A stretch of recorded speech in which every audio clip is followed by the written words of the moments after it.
En el siglo XV, los conquistadores españoles cruzaron un mar nunca antes navegado por europeo alguno, el Mar Caribe.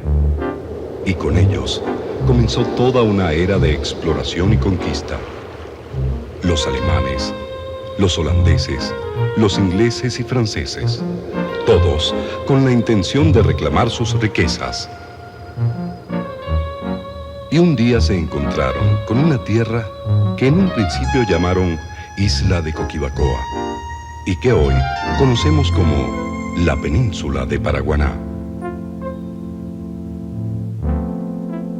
Durante las primeras exploraciones, los españoles se dieron cuenta que este era un territorio muy peculiar, lleno de cosas inesperadas, misteriosas y sorprendentes.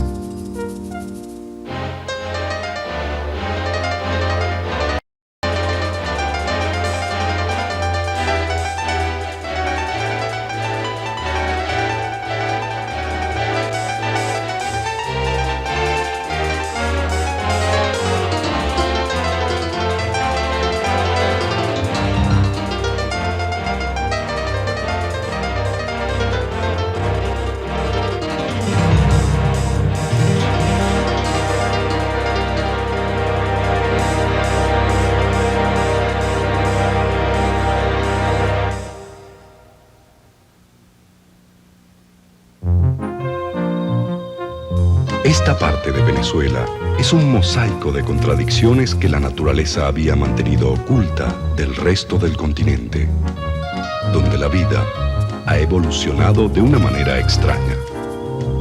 Esto es Paraguaná.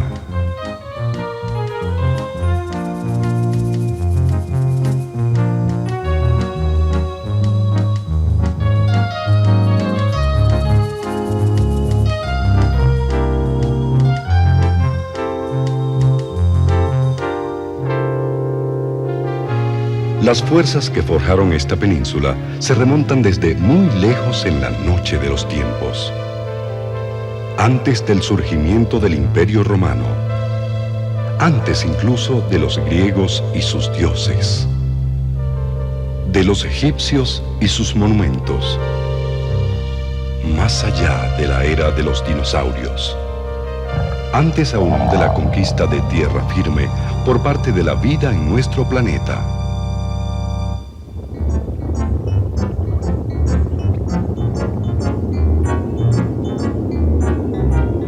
Hace 300 millones de años surgió en el Mar Caribe un pequeño islote. Dicha formación geológica fue levantándose hasta constituir lo que hoy conocemos como el Cerro Santa Ana. Al tiempo que se llevaba a cabo este proceso, alrededor del Cerro Santa Ana se fue formando una superficie casi completamente plana que millones de años más tarde se conectó con tierra firme para conformar lo que hoy conocemos como la península de Paraguaná. Dicha conexión permitió en tiempos más recientes la colonización de la península por parte de enormes animales prehistóricos. Entre estos mamíferos, hoy desaparecidos, se encontraba el megaterio, pereza gigante de 3 metros de altura y hasta 3 toneladas de peso, que fue presa fácil para los primeros indígenas que poblaron al continente americano. La extraña coincidencia de la desaparición del megaterio y otras especies de grandes mamíferos con la llegada de los primeros indígenas a Paraguaná hace pensar a muchos investigadores que el hombre primitivo era capaz de extinguir especies. Para la época del descubrimiento de América, Paraguaná era habitada por los caquetíos, nación indígena bastante pacífica que se dedicaba a la caza y a la pesca. Pero con el arribo de los españoles, llegan también animales domésticos que cambian la faz de Paraguaná para siempre. Y con ellos comienza la deforestación. Hacia principios de este siglo, Paraguaná era una tierra próspera, de floreciente comercio con el resto del país y sobre todo con las entonces Antillas holandesas. Sin embargo, en 1911, una terrible sequía que duró 2 años afectó de manera tan dramática a la península que nunca se recuperaría por completo. Entre 1911 y 1913, la población de Paraguaná descendió de 28.000 a 12.000 habitantes y los cementerios de toda la península están sembrados con las víctimas de esos tiempos.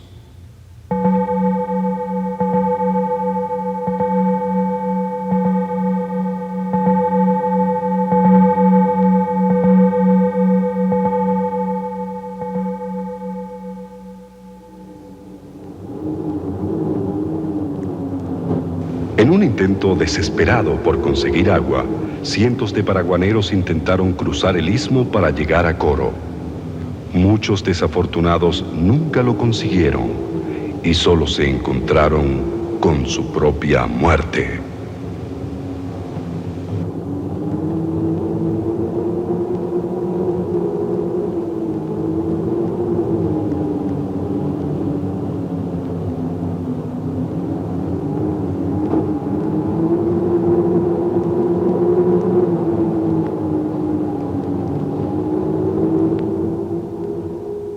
Hoy, sobre uno de los lugares donde más paraguaneros murieron durante su trágica marcha, se levanta el monumento a las ánimas de Guasare.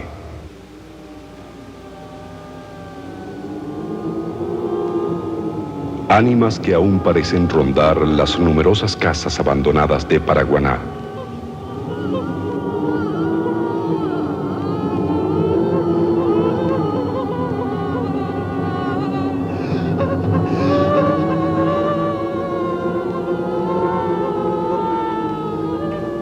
Mucho verano, no llovía, para poder haber frutos para uno sostenerse. De modo pues que no había esperanza nomás que de morir, porque la edad mía era poca cuando eso, tenía 8 años, cuando el 12. De modo pues que este es lo que más recuerdo yo de lo que veía en la gente morirse. Yo estaba en la casa de un tío y ahí me favorecía yo con los alimentos. Esta ánima pasó por la casa de mis abuelos en el año 12. Me cuenta mi mamá que era un año que se comía, dicen, hasta retobo. Y esta mujer pasó por ahí con una niña y la abuela mía le dio comer y ella se vino. El tío mío de Sicaname pasó por aquí como a las 8 de la noche y la halló acostada esa ánima aquí y pues estaba la niña pegada en los pechos de ella, se la cogió, se la quitó y se la llevó a la casa de mi abuelo. De lo que era una península fértil, hoy quedan apenas unos pocos ecosistemas en estado natural. Uno de ellos es el Cerro Santa Ana.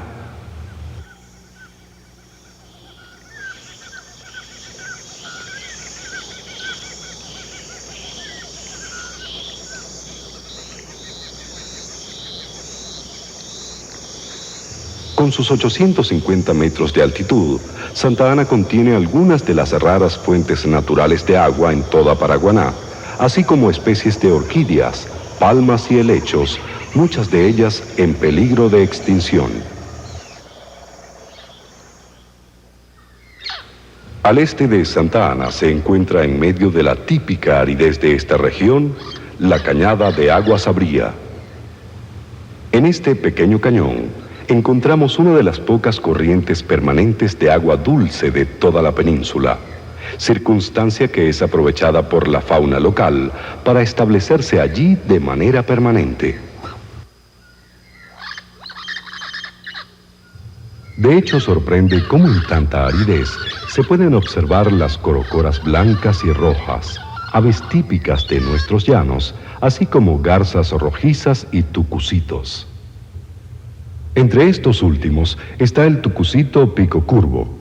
Esta ave solitaria, que pasa la mayor parte del tiempo sobre las ramas de la vegetación, muestra mucho menos inclinación que las otras especies de colibríes por volar constantemente frente a las flores. Por si fuera poco, la cañada contiene lo que es, probablemente, la única población de peces de agua dulce de toda Paraguaná. Es más, este riachuelo, a lo largo de miles de años, ha ido excavando la superficie de la Tierra, dejando al descubierto fantásticos yacimientos de fósiles en los cuales se han encontrado perezas gigantes y otras criaturas ya desaparecidas de la fauna paraguanera.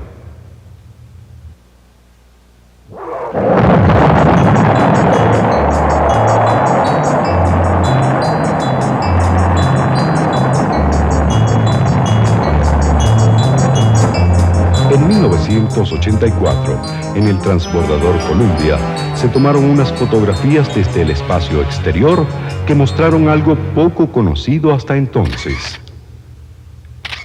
Al este de Santa Ana, se podía ver un frondoso bosque que los lugareños llaman Monte Cano. El bosque de Monte Cano resultó ser uno de los últimos ecosistemas aún en estado natural que quedaba en toda la península. A partir de allí, personal de la Fundación Bioma comenzó una exploración e investigación que llevaron a descubrimientos insospechados.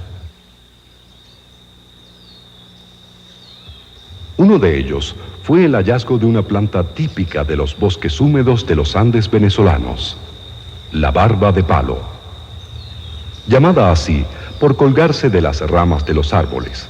Esta planta atrapa su alimento de la humedad y las partículas atmosféricas que lleva el viento. El viento en Monte Cano es tan fuerte y constante que moldea de manera irreversible la arquitectura de los árboles. Por supuesto que no podían faltar los cactus, cardones y barrilitos, todos ellos con abundantes espinas que no son más que hojas modificadas y adaptadas para dar protección.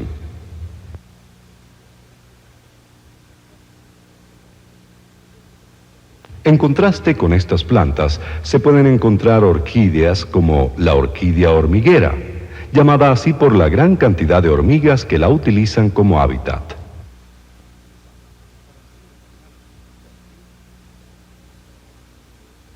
Las flores de las orquídeas, así como de otras plantas, atraen a una gran cantidad de animales. Uno de ellos es el chebebe o saltamontes paraguanero, que se alimenta de las partes blandas de las plantas, pero en época de sequía llega a comerse a otros insectos.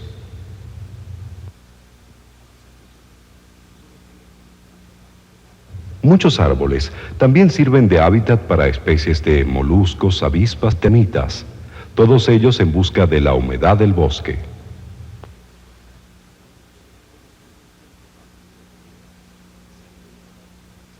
El suelo de estos bosques suele estar recubierto de tecos, una planta que pertenece a la misma familia que las piñas y que produce un fruto pequeño y comestible.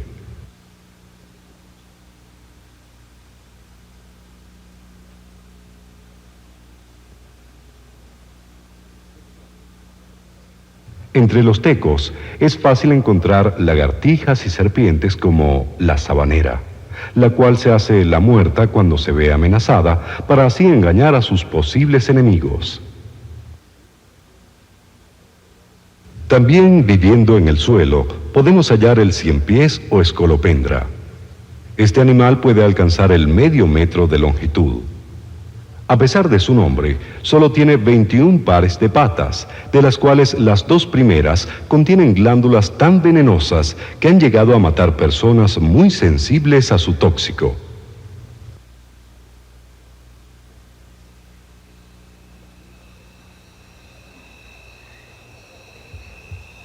Llega la noche y con ella aparecen otros elementos de la fauna.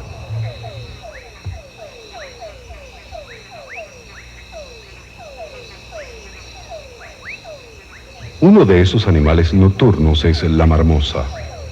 Se trata de un marsupial que a lo largo de la evolución ha perdido su bolsa y ha desarrollado una cola prensil. Es solitaria y de movimientos lentos, y se alimenta de frutas, roedores, lagartijas e insectos.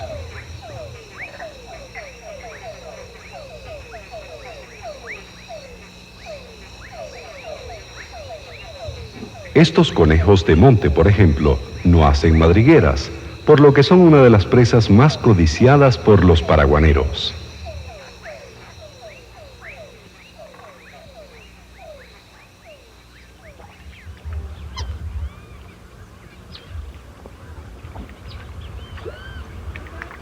Con la salida del sol, son muchos los animales que regresan a sus guaridas. La cueva del Guano, por ejemplo, sirve de hábitat para miles de murciélagos.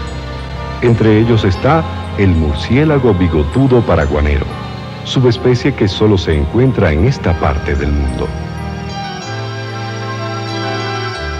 Estos mamíferos se alimentan de insectos y sobre su piel pueden verse manchas claras que se producen debido al alto contenido de amoníaco que se acumula en las cuevas habitadas por estos murciélagos.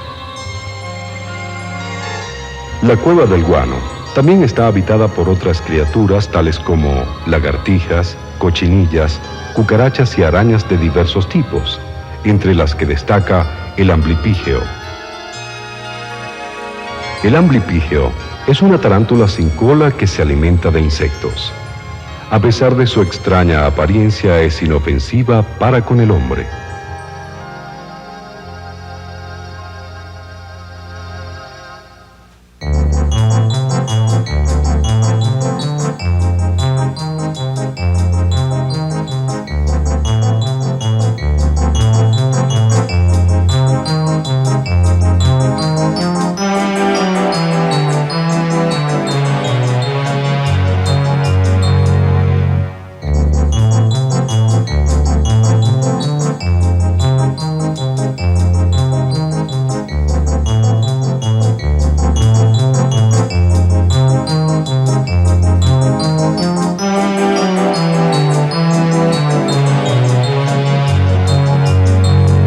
Otra de las cuevas habitadas por una sorprendente fauna es la cueva de Piedra Honda.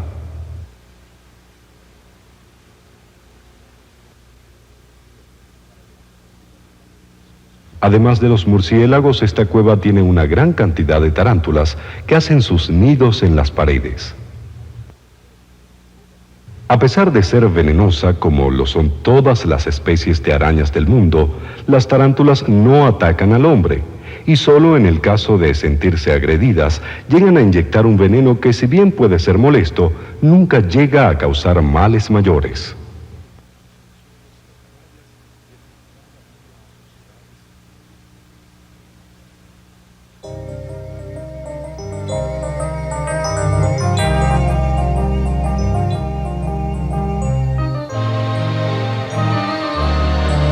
Boca de Caño. Los caquetíos la llamaban Cajaraima.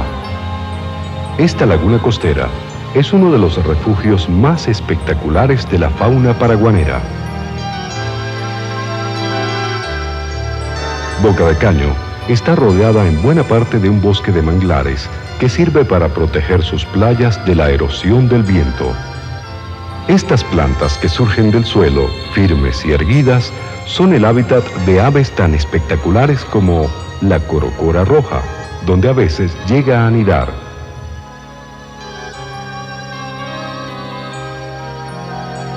En las playas de esta laguna es fácil ver numerosas especies de cangrejos que hacen túneles bajo la arena para esconderse de sus enemigos. Entre estas variedades de cangrejos están los ermitaños, quienes escogen conchas de las cuales hacen sus casas. También están los cangrejos violinistas, llamados así no porque produzcan música alguna, sino porque en los machos de esta especie ocurre un crecimiento desmesurado de una de sus pinzas que son utilizadas para llamar la atención de las hembras.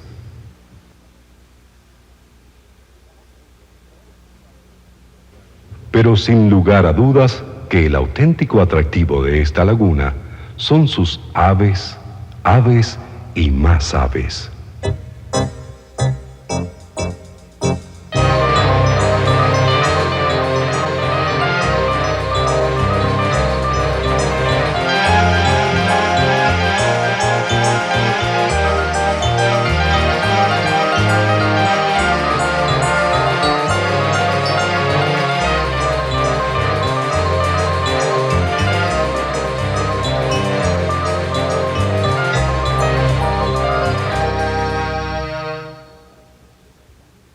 Esta laguna también es una fuente de vida para muchos pescadores artesanales que con sus anzuelos y atarrayas llevan cada día a sus hogares el producto de la faena diaria.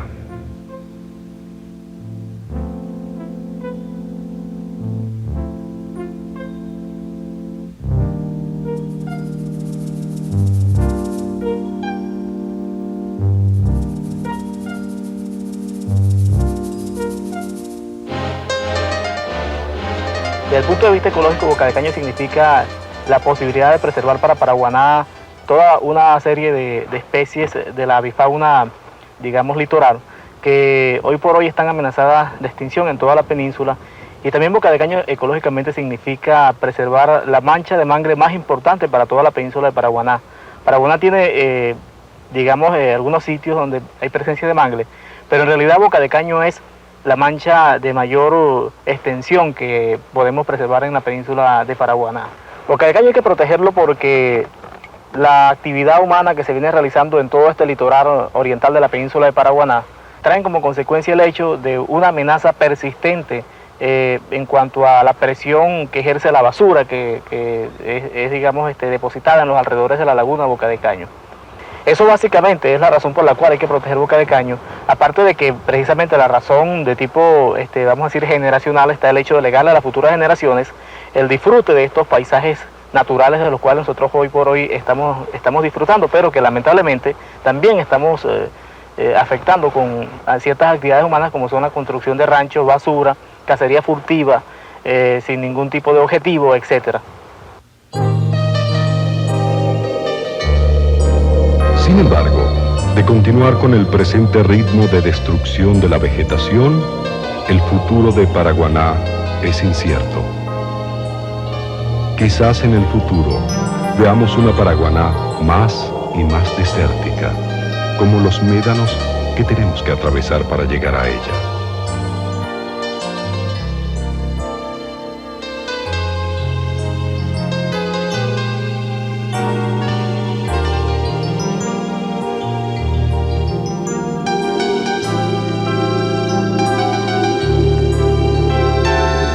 Pero también es posible que Paraguaná nos siga sorprendiendo.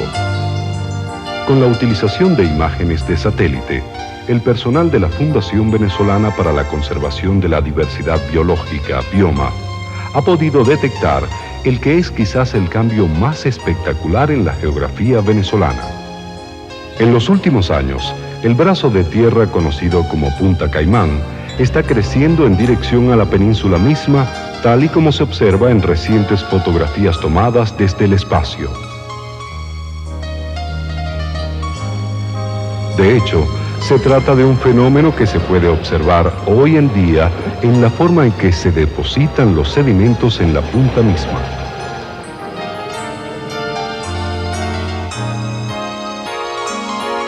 De continuar esta tendencia, es muy posible que para principios del próximo siglo haya un nuevo istmo que una a la península con tierra firme y que se forme una nueva laguna que sirva también de refugio de miles de aves y quién sabe cuántas cosas más.